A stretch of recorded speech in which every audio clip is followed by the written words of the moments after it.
तो इसके बाद आता है हमारा नेक्स्ट टॉपिक जो है steps taken for good governance. कौन कौन से ऐसे स्टेप है जो लिए गए गुड गवर्नेंस के लिए। As a matter of fact, since the emergence of limited liability form of corporate business organisation, the issue connected corporate governance assumed a greater deal of importance and have been warranting close security नहीं। तो ये यही कहा गया है कि जैसे कि पहले क्या था कि जो लाइबिलिटी थी वो अनलिमिटेड थी, चाहे वो कंपनीज हो चाहे वो बैंकिंग सिस्टम हो। लेकिन जब से ये कंसेप्ट आया कि जो कंपनीज की लाइबिलिटी है वो लिमिटेड होगी, तो उस समय बहुत ज़्यादा ज़रूरी हो गया कि हमें कॉर्पोरेट को गवर्न करना है, इसकी एक्टिविटीज़ को क्या करना है, गवर्न करना है। इस पर क्लोज सिक्योरिटी नहीं, बहुत ही क्लोजली हमें इसकी एक्टिविटीज़ को क्या करना है, ध्यान देना है, ताकि किसी भी इन्वेस्टर्स के, ठीक है, या फिर लेंडर के जो भी पैसे हैं वो डूब ना जाए, या फिर जो बिजनेस है उसको ताला ना लग जाए। क्योंकि क्या हुआ, जब लिमिटेड लाइबिलिटी का कंसेप्ट आया तो बहुत जल्दी बहुत सारे बिजनेसेस इस पे ताले लगने लग गए, ठीक है। जो उसके इन्वेस्टर्स थे, जो उसके एम्प्लॉयज़ थे, जो स्टेक होल्डर्स थे, उन सभी लोगों पे उसका क्या है, बहुत बुरा इम्पैक्ट पड़ा। इसकी वजह से जो कॉर्पोरेट गवर्नेंस का कंसेप्ट था वो बहुत ज़्यादा इंपॉर्टेंट हो चुका था। However the concern for the concept has been raised recently. इस पे जो ध्यान दिया गया वो अब क्यों दिया गया, because of the growing level of fall outs, means business बहुत ज़्यादा, कॉर्पोरेट सेक्टर जो है वो बंद होने लग गए, leading to severe injuries not only to the interest of common investor but to the whole economy. यानी कि जो बिजनेस लॉकआउट होने लग गए, जो इंडस्ट्रीज वगैरह बंद होने लग गई, इसका सिर्फ एक इन्वेस्टर पे इम्पैक्ट नहीं आ रहा जिसने उस बिजनेस में पैसा इन्वेस्ट किया था, जो भी उसके स्टेक होल्डर्स थे, पूरी की पूरी सोसाइटी जो उस बिजनेस के साथ लिंक थी, उन सभी पे इसका जो है इम्पैक्ट आने लग गया था। So the importance of the concept began with the Cadbury Committee report after facing financial crisis due to business failure in UK। जो इम्पोर्टेंस दी गई थी कॉर्पोरेट गवर्नेंस के कंसेप्ट को, वो कब दी गई थी, जब the importance of the concept of corporate governance began with Cadbury committee. Cadbury committee की रिपोर्ट ने क्या किया था, उसकी रिपोर्ट की वजह से हम जो है इस कंसेप्ट पे ज़्यादा ध्यान देने लग गए थे। The importance of the concept began with Cadbury committee report after facing, कब, after facing financial crisis. Financial crisis को फेस करने के बाद, ड्यू टू, क्यों फाइनेंशियल क्राइसिस को फेस किया गया था, due to the business failures in UK. UK में जो बिजनेस था वो फेल हो गया था, उसमें फाइनेंशियल क्राइसिस आ गए थे, ठीक है, बिजनेस इंसॉल्वेंट हो चुका था। इसकी वजह से कैडबरी कमेटी ने क्या किया, इस कंसेप्ट को इंपॉर्टेंस देनी स्टार्ट कर दी। The advice of the Cadbury committee in 1992 and the Greenbury committee in 1995 were included in a combined code which became part of the London Stock Exchange guidelines। क्या हुआ, एक कंसेप्ट हुआ था, एक ऐसे फाइनेंशियल क्राइसिस आए थे यूके में, किसी एक पर्टिकुलर बिजनेस में क्राइसिस आने की वजह से, फाइनेंशियल क्राइसिस को फेस करने के बाद कैडबरी कमेटी ने क्या दिया, कुछ कंसेप्ट दिए, कुछ लॉज दिए, ठीक है, कुछ कोड ऑफ कंडक्ट दिए जिसके बेसिस पे बिजनेस को रेगुलेट किया जाएगा, ठीक है। तो कैडबरी कमेटी ने कुछ एडवाइसेस दी 1992 में, और साथ ही साथ एक कमेटी और आई जिसका नाम था ग्रीनबरी कमेटी, ठीक है। कब आई थी ये, 1995 में। इन दोनों कमेटी ने मिलकर कुछ रूल्स, कुछ जो है रूल्स रेगुलेशंस बताए थे, ठीक है, जो किसका पार्ट बने थे, लंदन स्टॉक एक्सचेंज की गाइडलाइंस। लंदन जो स्टॉक एक्सचेंज था उसने as a guidelines in advices को अपनाया था। While the emphasis in the Cadbury Committee report was on, यानी कि जो कैडबरी कमेटी थी उसने क्या रिपोर्ट दी, उस कमेटी वो एडवाइस किस चीज़ पे दे रही थी, किस चीज़ पे वो ध्यान दे रही थी कि एक बिजनेस के अंदर किन किन चीज़ों पे ज़्यादा कॉन्सेंट्रेट करना चाहिए। वाइल द एम्फेसिस इन, जो एम्फेसिस था, जो ध्यान था, जो मेन मोटिव था कैडबरी कमेटी का, वो क्या था, वॉज ऑन ऑडिट कमेटी, कि हर एक बिजनेस की एक्टिविटी को ऑडिट किया जाना चाहिए, फाइनेंशियल अकाउंट्स को, कॉस्ट अकाउंट को, इनको क्या किया जाना चाहिए, ऑडिट किया जाना चाहिए। एक ऑडिट कमेटी होनी चाहिए, रेम्युनरेशन कमेटी होनी चाहिए, जिसका मेन काम है ये देखना कि हर एक प्रॉपर एम्प्लॉयज़ को, मैनेजर्स को प्रॉपर रेम्युनरेशन तो मिल रही है ना, ठीक है। उसके बाद आता है directors committee, directors training, standard of conduct, financial reporting etcetera. तो ये कुछ मेन एम्फेसिस थे कैडबरी कमेटी के। उसके बाद आते हैं हम ग्रीनबरी कमेटी। ग्रीनबरी कमेटी ने भी कुछ एडवाइसेस दी थी, कुछ गाइडेंस, कुछ रूल्स जो है वो लाए थे। तो ग्रीनबरी कमेटी की जो रिकमेंडेशन थी उसने किस चीज़ पे ज़्यादा कंसंट्रेट किया था, interim reporting, directors responsibility statement, compliance certificate, voting by institutional investors etcetera. तो ये कुछ चीज़ें थी जिसपे क्या किया गया था, इस कमेटी ने अपनी रिकमेंडेशन दी थी, अपने जो एम्फेसिस था वो इस चीज़ पे डाला था, इंटरिम रिपोर्टिंग पे, डायरेक्टर्स रिस्पॉन्सिबिलिटी स्टेटमेंट पे, कंप्लायंस सर्टिफिकेट पे, यानी कि जो भी लॉज वगैरह है उसको फुलफिल किया जा रहा है या नहीं किया जा रहा कंपनी के द्वारा, वोटिंग बाय इंस्टीट्यूशनल इन्वेस्टर्स, ये कुछ पॉइंट्स थे। उसके बाद आता है the committee on corporate governance took the concept further. जो कॉर्पोरेट गवर्नेंस की कमेटी थी उसने इस कंसेप्ट को और आगे लेके गए और इसके अंदर और चीज़ क्या डाली, it includes idea of growth and share holder prosperity, कि बिजनेस की ग्रोथ की जाए, ठीक है, आइडिया ऑफ ग्रोथ और शेयर होल्डर प्रॉस्पेरिटी की, जो भी शेयर होल्डर्स की अमाउंट्स है, जो डिविडेंड्स है, जो भी एक्चुअल शेयर्स की वैल्यू उसको क्या किया जाए, इंक्रीज किया जाए। It was followed by blue ribbon committee on corporate governance in USA. ये जो कमेटी ने एडवाइस दी थी, जो एम्फेसिस दिया था, जो रिकमेंडेशन थी, उसको किसने फॉलोअप किया, इसने फॉलोअप किया, it was followed by blue ribbon committee on corporate governance in USA. USA में एक जो ब्लू रिबन कमेटी है उसने इसको फॉलो किया। The debate on corporate governance was on in many other parts of the world at the same time and India has not been far behind. यानी कि जो कॉर्पोरेट गवर्नेंस का topic था, इस पर बहुत सारी कंट्रीज़ में जो है वो डिबेट हुई, बहुत सारे लोगों ने जो है इस पर बात की। तो जब सारी कंट्री में हर एक पार्ट जो है इस चीज़ पे बात कर रहा था कॉर्पोरेट गवर्नेंस पे, तो इंडिया पीछे कैसे रह सकता था? इंडिया भी पीछे नहीं रहा, उसने भी कॉर्पोरेट गवर्नेंस में जो है पूरा हाथ बटाया। In India right from the beginning style of corporate governance has been influenced by the government and the regulatory bodies. ठीक है, जो भी कॉर्पोरेट गवर्नेंस था वो इंडिया में भी लाया गया। ठीक है, ministry of finance appointed a 3 member committee. Ministry of finance ने क्या किया, 3 मेंबर्स की एक कमेटी को एस्टैब्लिश किया। उस कमेटी के अंदर कितने मेंबर्स थे, 3 मेंबर्स कमेटी थी। In mid 1990 to study the current status of corporate governance in India, कि 1990 के अंदर कॉर्पोरेट गवर्नेंस का क्या स्टेटस है हमारी कंट्री में, उसके बारे में स्टडी करने के लिए जो है एक कमेटी को बैठाया गया। मिनिस्टर ऑफ फाइनेंस ने ये कमेटी अपॉइंट की थी जिसके अंदर 3 मेंबर्स थे। The committee observed that the corporate governance in India was driven by collective ethics rather than such things as the demand and interest of stakeholder or the pull and push of the market force। यहाँ पे कहा गया, इस committee ने ये observe किया कि जो भी इंडिया का कॉर्पोरेट गवर्नेंस है उसमें कलेक्टिवली हर चीज़ों को लेके जाया जा रहा है। ठीक है, कोई सेपरेट चीज़ नहीं बनी हुई है, सेपरेटली कोई भी डिमांड या स्टेक होल्डर के इंटरेस्ट को कंसिडर नहीं कर रहा है, या फिर मार्केट में पुल और पुश कितना है उस चीज़ पे ध्यान नहीं दिया जा रहा है।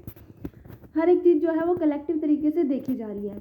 अब हर एक चीज़ों को कलेक्टिवली तरीके से देखा जाएगा। मैं एक एग्जांपल लेती हूँ। मान लो हम कोई भी काम करना है, कोई भी प्रोजेक्ट बनाना है, उस प्रोजेक्ट में सारे लोग जो है वो मिलके काम कर रहे हैं, ग्रुप बेसिकली काम कर रहे हैं 5 से 10 लोगों का, सारे मिलके काम कर रहे हो। प्रोजेक्ट मान लो गलत बन गया, अब उस प्रोजेक्ट के लिए कौन पर्टिकुलर अकाउंटेबल है? हर कोई, हम पूछेंगे तुमने गलत किया है, नहीं भाई मेरी क्या गलती है, मैं तो सही कर रहा था, दूसरे ने गलत किया, मैंने तो कहा था उसको ऐसे मत कर, ऐसे कर ले, बट वही मेरी बात नहीं सुन रहा था, इसलिए मैं इसके साथ काम नहीं करना चाह रहा था।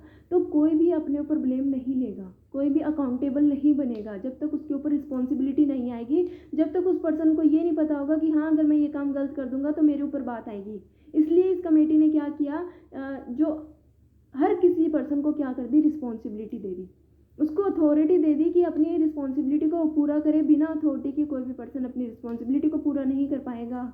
ठीक है, हमने किसी को कह दिया कि तुम्हें मशीन परचेज करनी है, लेकिन हमने उसको अथॉरिटी नहीं दी कि तुम पैसे का यूज़ कर सको, फाइनेंस का यूज़ कर सको। बिना फाइनेंस के यूज़ किए वो मशीन कैसे लेके आएगा? कहीं ना कहीं अगर एक पर्सन को रिस्पॉन्सिबल बना रहे हैं तो उस रिस्पॉन्सिबिलिटी को पूरा करने के लिए हमें उसके अकॉर्डिंग उसको अथॉरिटी तो देनी पड़ेगी। अब एक पर्सन रिस्पॉन्सिबल बन गया कि हाँ भाई उसको इस काम को पूरा करना है, उसकी रिस्पॉन्सिबिलिटी बनती है, अगर वो काम पूरा नहीं हुआ तो पूरी जवाबदारी उसको देनी पड़ेगी, तो वो पूरा अटेंटिव तरीके से अपने काम को परफॉर्म करेगा ना। ठीक है, कहीं ना कहीं वो उसको पता है कि वो उस पर बात आएगी, वो अकाउंटेबल होगा, अगर वो गलती होती है उस काम में तो वो उसकी जवाबदारी बनती है। तो यही कहा गया कि the committee observe that the corporate governance in India वो driven by collective ethics rather than such thing as the demand and interest of the stakeholders, pulls and push of the market force. However, somewhere in 1998 में क्या हुआ, CII means Confederations of Indian Industry published a code।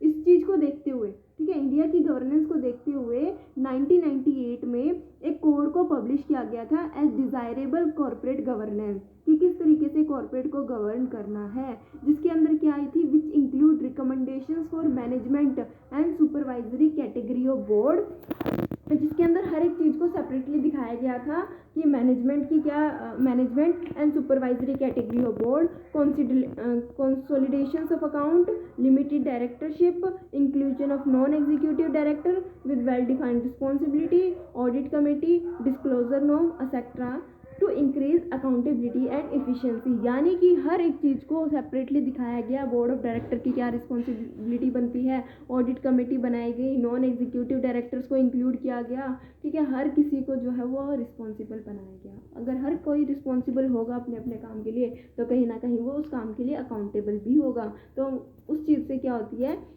Accountability बढ़ती है और लोगों की काम करने की एफिशिएंसी बढ़ती है। तो ये चीज़ें कहाँ पे आई कि हर एक चीज़ को जो है वो रूल के अकॉर्डिंग लाया जाए, तो यहाँ पे आया है कि 1998 में consideration of India industry CII ने एक पब्लिश किया था code of desirable corporate governance.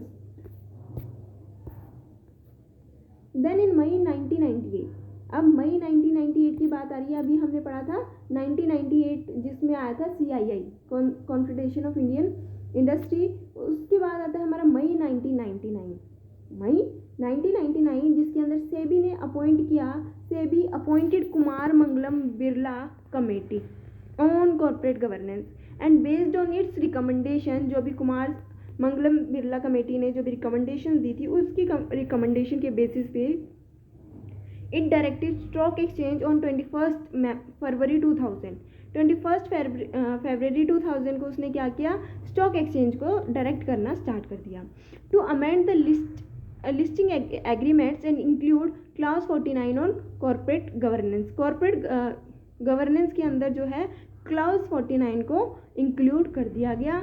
तो इसके अंदर अगर हम बात करते हैं तो ये क्लाउज बेसिकली किन किन चीज़ों को कवर करते हैं, this clause broadly cover the following points, board of director and its compositions, audit committee, remuneration of director, board procedures, management discussions and analysis report, shareholders investors grievances committee and other shareholders issues, report on corporate governance, certificate of compliance. तो ये सारी चीज़ें जो है clause 49 का part है जो कि कॉर्पोरेट गवर्नेंस के अंदर इंक्लूड कर दी गई थी 2000 के अंदर on the recommendations of Kumar Mangalam Birla committee. Companies like Grasim, HDFC, Infosys, take took the lead in implementing this recommendation. यानी कि ये कुछ ऐसी कंपनी थी जिन्होंने इन रिकमेंडेशन को सबसे पहले इम्प्लीमेंट किया था अपनी कंपनी के अंदर, ठीक है। इसके बाद आता है कंपनीज एक्ट 2000, क्वेश्चन आएगा एग्जाम में, ध्यान रखना, आगे इसके ऊपर सेपरेट टॉपिक है। Companies amendment act 2000 laid down provisions for greater transparency and corporate governance.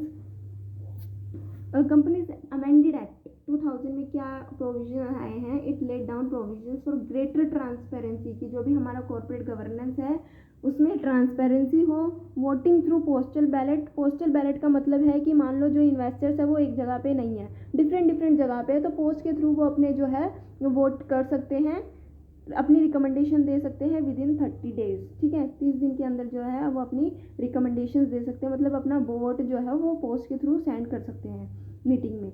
Filing of a secretarial compliance certificate with the concern registrar of companies, क्या filing of a secretarial compliance certificate with the concern registrar of company. Compliance certificate का मतलब क्या होता है कि मान लो कोई भी कंपनी है तो उसके ऊपर कोई भी सर्टिफिकेट है तो उसके ऊपर जो है हमें सेक्रेटरीट के साइन चाहिए होते हैं, तो उसमें लिमिटेशन दी है कि अगर आपकी कंपनी में इतना इन्वेस्टमेंट है, ठीक है, तो आपको जो है होल टाइम कंपनी सेक्रेटरी की ज़रूरत नहीं है। हाँ, जो होल टाइम कंपनी सेक्रेटरी की प्रैक्टिस कर रहा है या फिर जो होल टाइम कंपनी सेक्रेटरी है किसी भी बिजनेस यूनिट में, आप उसकी सिग्नेचर ले सकते हो, उसकी प्रेफरेंस ले सकते हो, ज़रूरी नहीं है कि आपकी कंपनी में हो। अगर आपके बिजनेस की लिमिट इससे ज़्यादा है तो हाँ आपको होल टाइम कंपनी सेक्रेटरी रखना होता है। तो ये जो टॉपिक है वो एक सेपरेट यूनिट का टॉपिक है जिसके अंदर सिर्फ हमें ये लाइन गिवन है कि जब भी कंपनीज एक्ट की बात आती है तो हाँ आपको एक सर्टिफिकेट देना होता है जिसके ऊपर जो है कंपनी सेक्रेटरी के साइन होने चाहिए। Filing of secretarial compliance certificate with the concern registrar of company. Registrar जो है कंपनी का उसको हमें ये जो है सेक्रेटरी कंप्लायंस का जो सर्टिफिकेट है वो देना पड़ता है। उसके बाद आता है insertions of director statement in directors report, appointment of audit committee, उसके बाद आता है प्रोटेक्शंस ऑफ स्मॉल डिपॉजिटर्स की जो भी स्मॉल डिपॉजिटर है उनके इंटरेस्ट को भी प्रोटेक्ट किया जाए, ठीक है। स्मॉल डिपॉजिटर्स में अगर हम बात करते हैं तो जिन्होंने 20,000 तक डिपॉजिट कराया है, ठीक है। एक कंपनी जो डिपॉजिटर की प्रिंसिपल अमाउंट है प्लस इंटरेस्ट अगर उसने नहीं पे किया है तो वो फर्दर स्मॉल डिपॉजिटर से पैसा रेज नहीं कर सकती जब तक वो उनके प्रिंसिपल और इंटरेस्ट को पे ना कर दे, ठीक है। तो यही है कि स्मॉल डिपॉजिटर्स के भी इंटरेस्ट को प्रोटेक्ट करने की बात की गई है। उसके बाद आता है appointment of one director by small share holders. जो भी स्मॉल शेयर होल्डर्स है कंपनी के वो भी एक डायरेक्टर को अपॉइंट करेंगे ताकि वो स्मॉल शेयर होल्डर्स के बिहाफ पे क्या कर सके, डिसीजन ले सके, उनके भी इंटरेस्ट को प्रोटेक्ट करने की बात की जा सके। So subsequently on 29th of October 2004, SEBI also amended the original clause 49। 2004 में सेबी ने क्या किया था, जो ओरिजिनल क्लाउज था 49 उसमें कुछ चेंजेस लाए and issue a new clause 49 which all listed companies have to comply with. यानी कि जितनी भी लिस्टेड कंपनी है उनको ये सारे के सारे जो है क्लाउज फॉलोअप करने पड़ेंगे, रूल्स को फॉलोअप करना पड़ेगा। हाँ, यहाँ पे मैं बात बताती हूँ, मैंने कहा था कंपनीज अमेंडमेंट एक्ट 2000 बहुत ज़्यादा इंपॉर्टेंट क्वेश्चन एग्जाम में आएगा। कुछ लोग कहेंगे कि भाई हमें तो ये समझ में नहीं आया, अभी ये तो सिर्फ ओवरव्यू था, डिटेल में तो हम आगे पढ़ेंगे इसके बारे में।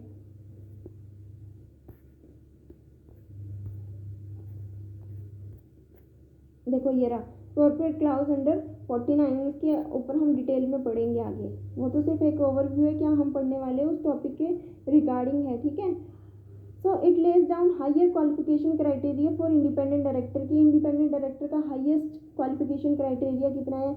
उसके बाद आता है reduction of gap between two board meeting. एक साल के अंदर 2 मीटिंग होनी चाहिए, तो 2 मीटिंग के बीच में कितना गैप होना चाहिए, उस गैप को कम किया जाना चाहिए। More frequent meeting of audit committee, जो भी ऑडिट कमेटी है उनकी फ्रिक्वेंट बेसिस पे जो है वो क्या होनी चाहिए, मीटिंग होनी चाहिए, इस एंड सो ऑन। तो इस तरीके के कुछ पॉइंट्स हैं जो इसके अंदर एड ऑन किए गए।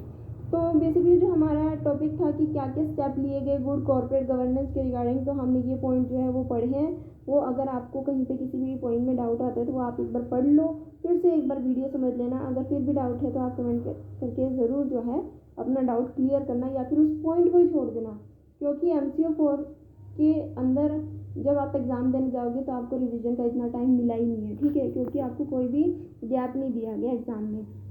तो कोशिश करना जो पॉइंट आपको समझ नहीं आ रहा उस पॉइंट पे ज़्यादा फोकस मत करना। हो सकता है कि वो क्वेश्चन आए ना और आप उसी क्वेश्चन को लेके बैठे रहोगे तो कोई फ़ायदा नहीं है।